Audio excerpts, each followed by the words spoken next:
Bismillahirrahmanirrahim. Assalamualaikum warahmatullahi wabarakatuh.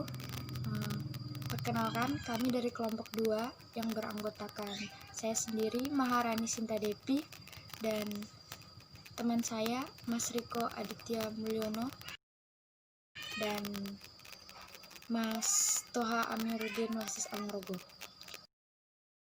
Langsung saja ke pembahasan kita yang pertama, yaitu sejarah masuknya Belanda dan Jepang ke Indonesia serta kebijakan pemerintahan Belanda mengenai hukum Islam dan peradilan agama menurut teori resepsi in complex and teori resepsi. Pada teori receptio in complex, hukum Islam sepenuhnya telah diberlakukan oleh orang-orang Islam sebagai pegangan untuk menyelesaikan permasalahan tentang keagamaan. Sebelum Belanda datang ke Indonesia, hukum Islam telah berdiri dengan berbagai lembaga-lembaga peradilan agama dengan namanya masing-masing.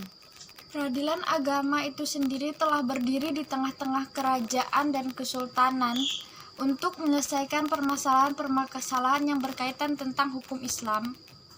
Dan pada waktu itu, hukum perkawinan dan hukum kewarisan telah ada dan telah berlaku di Indonesia. Namun, setelah Belanda datang, hukum ini tidak dihapus dan tetap diakui oleh orang Belanda. Sebagaimana disetujui oleh orang-orang Belanda untuk menyelesaikan permasalahan hukum di kalangan orang pribumi melalui peraturan Resultadag in de Zeerekening, yang mana pada tanggal 25 Mei 1970 ini merupakan kumpulan-kumpulan peraturan mengenai hukum perkawinan dan hukum kewarisan yang dikenal dengan istilah Compedem Flyer. Periode yang kedua yaitu periode penerimaan hukum Islam oleh hukum adat atau teori resepsi. Pada periode ini, hukum Islam baru bisa diberlakukan atau diterima atau dikehendaki jika sudah diterima oleh hukum adat. Sehingga dapat dikatakan bahwa teori ini menentang teori yang berlaku sebelumnya. Menurut Christian Schok-Hurgrange 1857-1936, yakni penasihat pemerintahan Hindia Belanda dalam urusan Islam dan bukan dalam urusan Bumi Putra, menurutnya ialah Islam dapat diterapkan jika menjadi bagian dari hukum adat. Baginya, sikap pemerintahan Hindia Belanda sebelumnya menerima teori resepsi in complex bersumber dari ketidaktahuan terhadap situasi masyarakat pribumi, khususnya masyarakat Muslim. Ia berpendapat bahwa sikap terhadap umat Islam selama ini merugikan pemerintahan jajarannya sendiri. Di samping itu, Schok berharap situasi ini orang-orang pribumi dan rakyat umumnya atau rakyat jajahan jangan sampai kuat memegang agama Islam, sebab umumnya orang yang kuat memegang agama Islam atau hukum Islam tidak dapat memengaruhi orang-orang beradaban barat. Jadi, sebagai penasihat pemerintahan Hindia Belanda, Schok memberikan nasihat yang terkenal dengan sebutan Islamic Policy. Beliau merumuskan nasihatnya pada pemerintahan Belanda dalam mengurus umat Islam di Indonesia dengan usaha menarik rakyat pribumi agar lebih mendekat kepada kebudayaan Eropa dan pemerintahan Hindia Belanda. Nasihat ini diberhentikan bahwa masalah dan menyangkut ibadah umat Islam harus diberi kebebasan sepenuhnya dengan harapan dalam lapangan masyarakat pemerintahan Hindia Belanda harus menghormati adanya adat istiadat dan kebiasaan rakyat yang berlaku dengan cara menggalakkan agar mendekati pemerintahan Hindia Belanda. Sedangkan dalam lapangan ketatanegaraan, pemerintah Hindia Belanda tidak boleh memberikan kesempatan dan harus mencegah hal-hal yang membantu adanya pergerakan pan-keislaman yang disingkat dengan Indestaatregering atau IS. Penetapan hukum Islam pulih kembali setelah dibentuknya BPUPKI dan Panitia 9 yang mencetuskan suatu rumusan masalah yang disebut dengan istilah nama Piagam Jakarta, dan itu terjadi pada tanggal 22 Juli 1945 dengan pertimbangan untuk mewujudkan kesatuan bangsa Indonesia agar tidak terjadinya diskriminasi hukum yang berlaku. Akhirnya mengalami perubahan pada tanggal 18 Agustus 1945. Dengan perubahan itu berbunyi ketuhanan yang Maha Esa. Oke, kita lanjut ke rumusan masalah kita yang kedua, yaitu tentang dasar hukum dan wewenang PA pada masa Belanda dan Jepang. Pada masa Belanda itu terdapat 3 masa, yaitu pertama, sebelum tahun 1882 atau masa transisi, yaitu pada masa ini kekuasaan sepenuhnya masih kekuasaan kerajaan Islam. Lembaga peradilan agama termasuk bagian tak terpisahkan dengan pemerintahan umum, yang mana pemegang sepenuhnya peradilan agama yaitu merupakan penghulu keraton yang mengurus keagamaan Islam dalam semua aspek kehidupan. Pada masa ini eksistensi peradilan agama justru lebih diterima oleh masyarakat. Yang kedua yaitu sesudah tahun 1882 sampai 1937 atau pemerintahan Belanda yang pertama. Pada masa ini wewenang peradilan agama disebut dengan Vrijstechaf. Vrijstechaf. Mungkin teman-teman bisa ngeliat ke pasal yang ada di slide ya, ada 7 pasal itu, pasal yang mengenai tentang Vrijstechaf ini. Bisa lihat di slide atau di makalah ya. Selanjutnya, selain itu peradilan agama, pada saat itu juga terdapat 5 tataan peradilan yang berlaku pada masa itu, yaitu tentang pertama peradilan gubernemen. Yang kedua yaitu peradilan pribumi, yang ketiga yaitu peradilan swaperaja, yang keempat peradilan agama, dan terakhir yaitu peradilan desa. Yang ketiga, setelah tahun 1937 atau pemerintahan Hindia Belanda yang kedua, yaitu wewenang peradilan agama di Jawa dan di Pulau Madura. Berdasarkan ketentuan baru, pasal 2A Startblad 1837 meliputi perkara yang pertama, perselisihan antara suami istri yang beragama Islam. Yang kedua yaitu perkara nikah, talak, rujuk, cerai, serta orang beragama Islam yang memerlukan perantara hakim untuk mengurus permasalahan agama Islam. Yang ketiga, penyelenggaraan perceraian. Yang keempat, menyatakan bahwa syarat untuk menjatuhkan talak yang digantungkan adalah talak dan taklik. Yang kelima yaitu perkara mahar dan kewarisan. Perkara mahar dan emas perkawinan. Yang keenam yaitu perkara tentang keperluan kehidupan istri wajib diadakan oleh suami. Yang terakhir yaitu pada masa Jepang. Pada masa Jepang ini kedudukan peradilan agama hampir terancam, tepatnya pada akhir Januari 1945. Bahwasannya para bala tentara Jepang atau yang disebut dengan Guisenkanbu mengajukan pernyataan pada Dewan Pertimbangan Agung Sanyo Anyo Kaiku Chimetsu. Ya mungkin begitu ya, nggak ngerti juga bahasa Jepang soalnya. Dalam rangka itu, Jepang akan memberikan kemerdekaan kepada Indonesia, katanya. Akan tetapi, dengan menyerahnya Jepang dan Indonesia pun memproklamasikan kemerdekaan pada tanggal 17 Agustus 1945, maka pertimbangan Dewan Mahkamah Agung bikinan Jepang tersebut seketika musnah sebelum lahir, dan peradilan agama tetap eksis di samping peradilan-peradilan lainnya.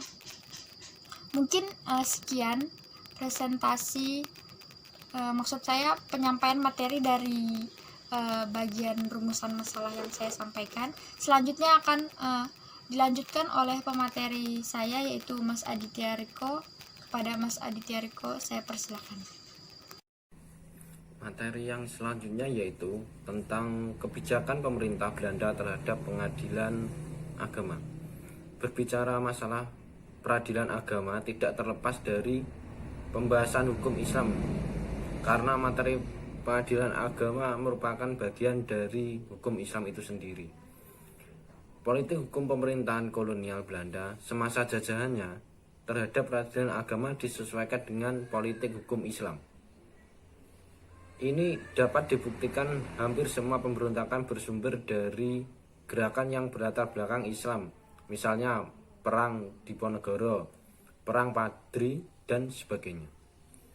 Oleh karena itu, pemerintah kolonial Belanda berupaya untuk memisahkan umat Islam dari ajarannya.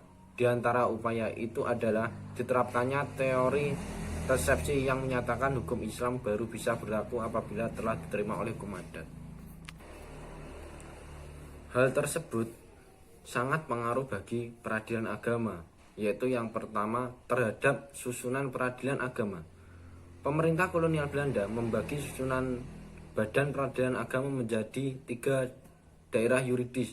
Yang pertama yaitu peradilan agama untuk daerah Jawa Madura. Peradilan agama Jawa Madura, pengadilan tingkat pertamanya bernama Pisterat. Secara harfiahnya yaitu diartikan sebagai rapat atau pengadilan pendeta. Pemberian nama ini salah dan dikecam oleh Snokhorgens, yang mana pemerintahannya salah pengertian bahwa para penghulu dan bawahnya dikira berkedudukan sebagai pendeta. Hal ini disebabkan karena dangkalnya pengetahuan Belanda tentang konsepsi peradilan agama atau hukum Islam. Kesalahan ini dari pemberian nama ini mengakibatkan para penghulu dan pengurus masjid disejajarkan dengan pegawai pengadilan pendeta. Yang selanjutnya yaitu peradilan agama untuk daerah Kalimantan Selatan dan Kalimantan Timur. Pengadilan agama tingkat pertama bernama Kerapatan Khodi, dan untuk tingkat banding bernama Kerapatan Khodi Besar.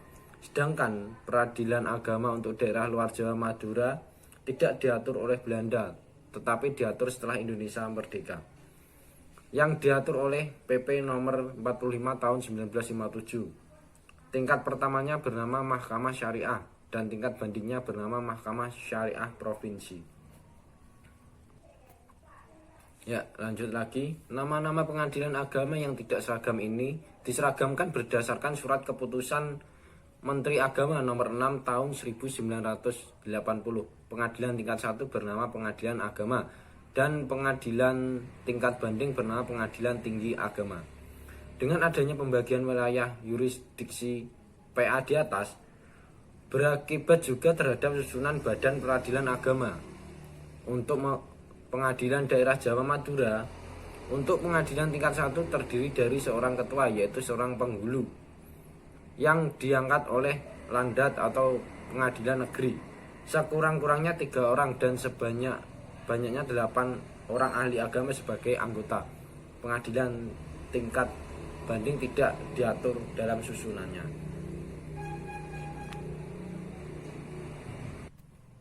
Yang kedua yaitu pengaruh terhadap pengadilan agama, yaitu wewenang pengadilan agama. Berdasarkan kepada ketidakseragaman daerah yurisdiksi, peradilan agama yang diatur oleh pemerintah kolonial Belanda di atas maka berakibat pula terhadap wewenang pengadilan agama, yaitu wewenang pengadilan agama untuk daerah Jawa Madura. Dalam pengaruh wewenang tersebut, sebagaimana disebutkan di atas, di mana pada awal mulanya penjajahan kolonial Belanda di Indonesia belum mencampuri urusan peradilan agama atau hukum Islam.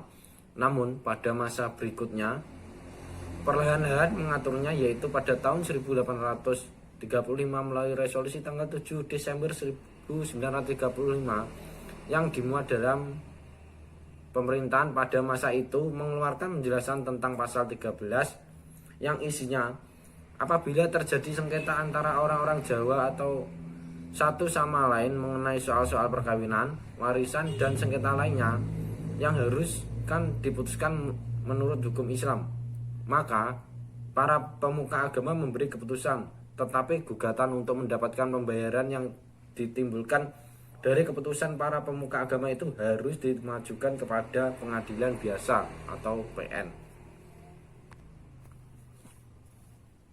Pada tahun 1854 ditentukan batas wewenang peradilan agama, yaitu yang pertama yaitu peradilan agama tidak berwenang dalam perkara pidana.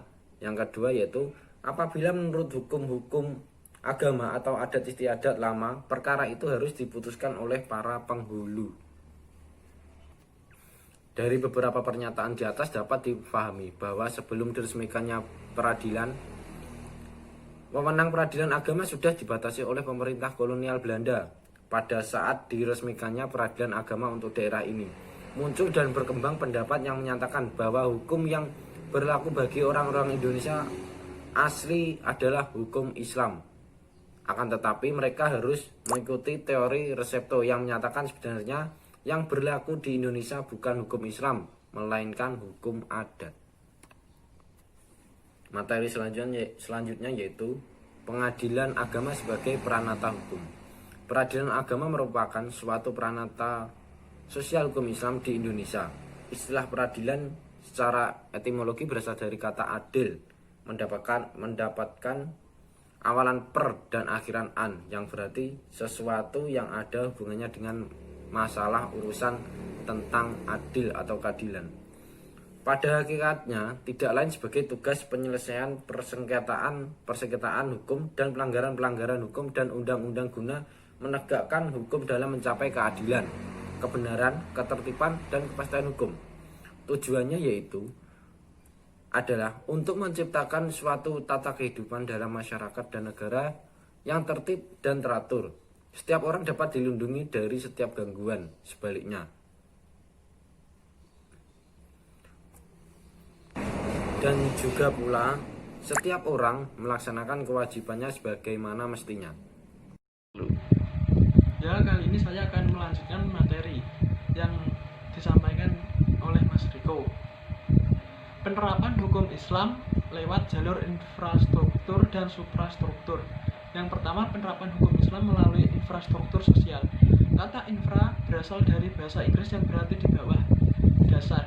Setelah menghubungkan dengan kata struktur sosial, maka jadilah dia di bawah struktur sosial. Penerapan hukum Islam melalui infrastruktur sosial adalah penerapan melalui upaya yang dilakukan oleh masyarakat itu sendiri tanpa campur tangan penguasa atau pemerintah. Hal ini terlaksana sejalan dengan desakan moral agama yang meletak pada diri umat Islam itu, karena Islam telah menjadi way of life dan kebutuhan bagi mereka.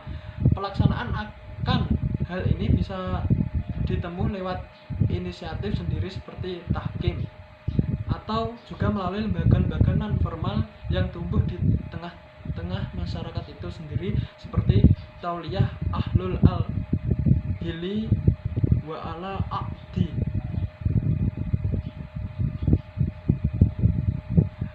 Dan Daniel Asleaf berpendapat bahwa pertumbuhan peradilan agama sama tuanya dengan munculnya komunitas muslim di wilayah Nusantara ini.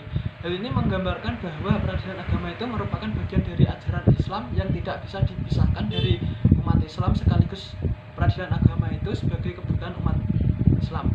Jika dilihat dari perjalanan panjang peradilan agama di Indonesia dihubungkan dengan peradilan berdasarkan konsepsi fikih, maka peradilan agama di Indonesia memiliki beberapa tahap perkembangan, yaitu yang pertama periode tahkim.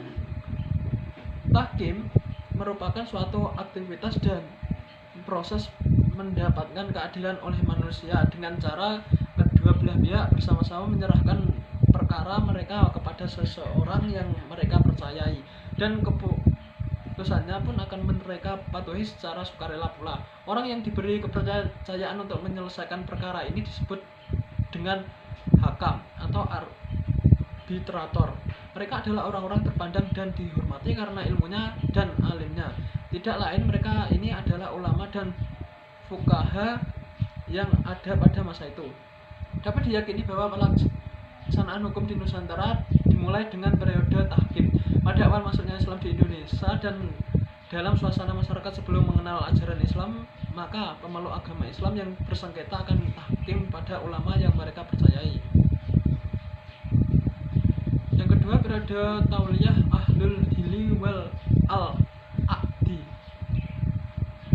adalah orang-orang yang dianggap mempunyai wewenang untuk memberhentikan atau mengangkat seseorang dari suatu jabatan. Pada periode ini menyelesaikan perkara di saat penguasa belum ada, masyarakat melalui ahlul hili wa al-aqdi dapat mengangkat hakim atau qadhi. Sebagai contoh, ketika Marco Polo singgah di Perlak pada tahun 1292 Masehi, ia telah mendapatkan Perlak sebagai kota Islam karena di sana tidak disebut-sebut adalah raja atau sultan. Maka pelaksanaan hukum Islam di sana dapat dipastikan dasar pada tauliyah ahlul hili wa al-aqdi. Kedua, proses perkara seperti dijelaskan di atas dimaksud sebagai kajian penerapan hukum Islam melalui infrastruktur sosial. Karena inisiatif berperkara dalam dua periode ini murni mulai dari pihak masyarakat tanpa ada campur tangan pemerintah, dan biasanya pada masa seperti itu memang pemerintah belum ada. Lalu penerapan hukum Islam melalui suprastruktur sosial. Kata supra berasal dari bahasa Inggris yang berarti melampaui. Maksud dari kata suprastruktur sosial adalah menerapkan hukum Islam melalui perangkat yang datangnya bukan dari dalam masyarakat itu sendiri, tapi pihak yang lebih tinggi daripadanya. Dalam hal ini penguasa.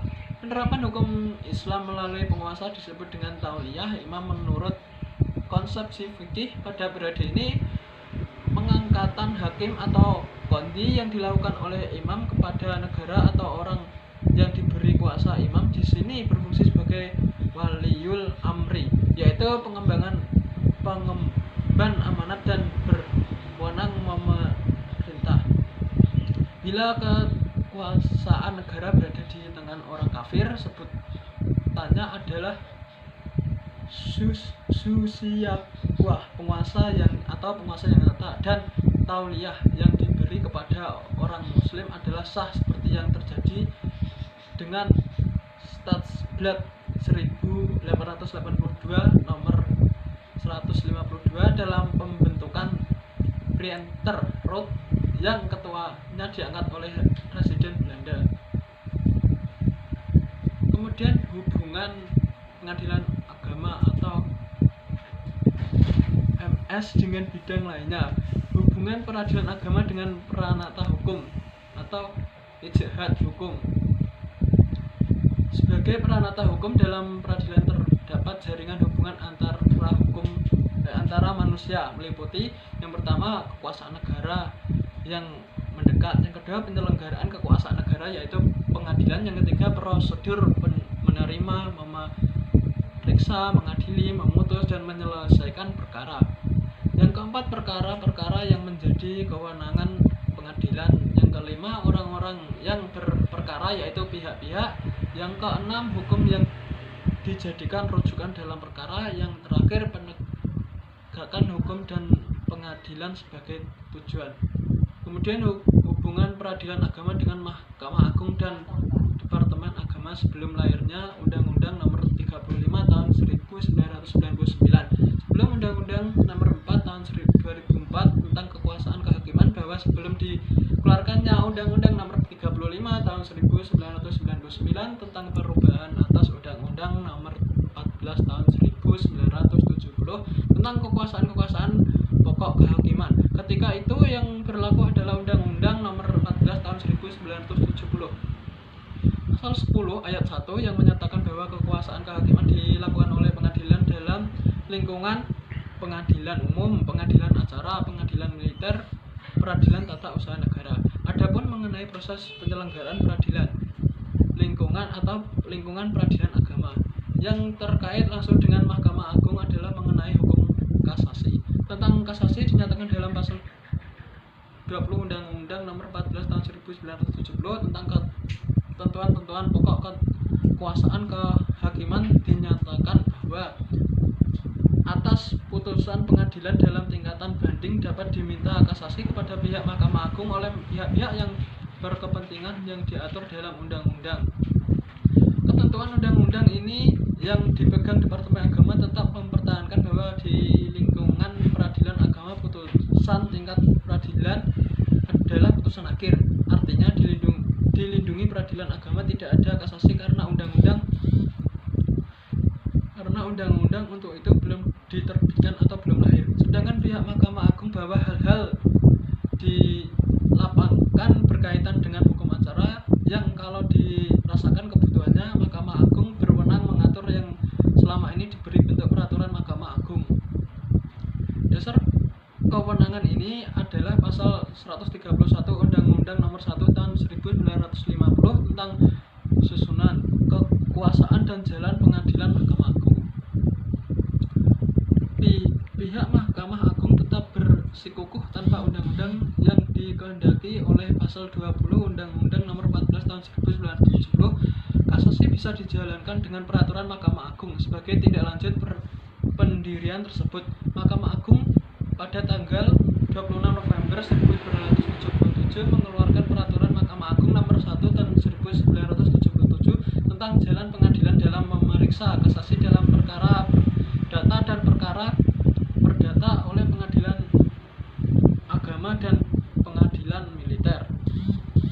Dan pada hari yang sama Mahkamah Agung mengeluarkan edaran nomor 4 tahun 1977 perihal melaksanakan jalan pengadilan pemeriksaan kasasi dan perkara perdata dan pidana di peradilan agama dan peradilan militer. Maka dengan keluarnya peraturan Mahkamah Agung nomor 1 tahun 1977, permohonan kasasi dari pengadilan dalam lingkungan peradilan agama dan peradilan militer sudah dapat diajukan kepada Mahkamah Agung untuk dapat diselesaikan sebagai mestinya, sehingga Departemen Agama pada tanggal 26 Juni 1977 mengeluarkan edaran mengenai perkara kasasi yang harus dikirim ke Mahkamah Agung. Sejak inilah upaya terakhir bagi para pihak yang mohon keadilan dilanjutkan ke Mahkamah Agung. Sejak terbentuknya pintu kasasi dari perkara-perkara peradilan agama tersebut, maka menurut pakar hakim semakin tampak keluar bahwa lembaga peradilan agama adalah lembaga yang setara dengan lembaga peradilan lain yang semuanya adalah pemenang kekuasaan kehakiman menurut Undang-Undang 1945. Setelah kasasi dijalankan sebagaimana lainnya, maka pembinaan hubungan Departemen Agama dan Mahkamah Agung mengambil bentuk konkret dengan Direktur Peradilan Agama yang baru dengan bentuk raker. Langkah pertama yang diadakan adalah rapat kerja bersama. Rapat kerja bersama ini yang pertama kali dalam sejarah peradilan agama di Indonesia yang dihadapi oleh pihak Mahkamah Agung, Departemen Agama dan Peradilan Tinggi Agama Indonesia yang dilaksanakan pada tanggal 26 Mei 1981. Rapat merekomendasikan diprioritaskannya penyusunan RUU PA. Rekomendasi serupa diulang pada rapat kerja bersama yang kedua pada tanggal 19 sampai 20 Juli 1982. Tetapi kedua rekomendasi tersebut belum terrealisasi. Baru pada tahun 1982 dengan keputusan Menteri Kehakiman dibentuk panitia menyusun RUU tentang susunan dan kekuasaan bidang peradilan agama. Setelah melalui proses pertimbangan akhirnya diajukan oleh pemerintah kepada DPR sebagai RUU PA. Tetapi RUU PA baru disahkan menjadi undang-undang pada tahun 1989 karena menuai pro dan kontra. Setelah disahkan menjadi Undang-Undang Nomor 7 Tahun 1989 tentang Peradilan Agama. Kemudian hukuman peradilan agama dengan Mahkamah Agung dan Departemen Agama sesudah lahirnya Undang-Undang Nomor 35 Tahun 1999 dan UU Nomor 4 Tahun 2004. Pada tanggal 31 Agustus 1999 keluarlah Undang-Undang Nomor 35 Tahun 1999 tentang perubahan Undang-Undang Nomor 14 Tahun 1970 tentang pokok-pokok kekuasaan kehakiman. Dalam pembahasan ini menentukan mengenai pertama badan-badan peradilan agama secara organisatoris, administratif dan finansial berada di bawah kekuasaan Mahkamah Agung. Ini berarti kekuasaan Departemen Agama terhadap peradilan agama dalam bidang-bidang tersebut yang sudah berjalan semenjak proklamasi akan beralih ke Mahkamah Agung. Kedua, pengalihan organisasi, administrasi, dan finansial dari lingkungan peradilan umum, peradilan militer, peradilan tata usaha negara ke Mahkamah Agung dan ketentuan pengalihan untuk masing-masing lingkungan peradilan diatur lebih lanjut dengan undang-undang sesuai dengan kekhususan di lingkungan peradilan masing-masing serta dilaksanakan secara bertahap secara 5 tahun. Sedangkan peradilan agama waktunya tidak ditentukan. Ketiga, ketentuan mengenai tata cara peradilan secara bertahap tersebut ditentukan dengan keputusan Presiden. Kemudian pada tanggal 15 Januari tahun 2004 dikeluarkanlah Undang-Undang Nomor 4 Tahun 2004 tentang kekuasaan kehakiman yang menambah satu lingkungan peradilan lagi, yakni Mahkamah Konstitusi. Sedangkan mengenai dengan pengalihannya yang berkaitan dengan organisasi, administrasi, dan finansial di lingkungan peradilan umum, peradilan agama, dan pengadilan tata usaha negara ke Mahkamah Agung diatur dengan keputusan Presiden RI Nomor 21 Tahun 2004 tentang pengalihan organisasi, administrasi, dan finansial di lingkungan peradilan umum, peradilan tata usaha negara, peradilan militer, dan peradilan agama ke Mahkamah Agung tahun 2004 tanggal 23 Maret 2004. Jadi mulai tanggal 30 Juni 2004 sesuai dengan Kepres tersebut pada pasal 2 menyatakan bahwa organisasi, administrasi, dan finansial pada Direktorat Peradilan Agama, Departemen Agama, Pengadilan Tinggi Agama atau Mahkamah Syariah Provinsi, Pengadilan Agama atau Mahkamah Syariah dialihkan dari Departemen Agama ke Mahkamah Agung. Dengan beralihnya peradilan agama ke Mahkamah Agung, jika semula peradilan agama terkait dengan Mahkamah Agung karena pembinaan yuridis teknis saja, sedangkan hubungan dengan Departemen Agama karena pembinaan administrasi, organisasi, dan finansial, kini semuanya telah beralih ke Mahkamah Agung. Jadi secara teknis peradilan agama tidak terkait lagi dengan Departemen Agama, walau dalam catatan sejarah tetap terukur bahwa peradilan agama dilahirkan dari induknya, yakni Departemen Agama. Kemudian kesimpulan, pada masa Hindia Belanda menempatkan hukum Islam pada dua keadaan dalam dua periode, yakni periode penerimaan hukum Islam secara penuh dan periode penerimaan hukum Islam oleh hukum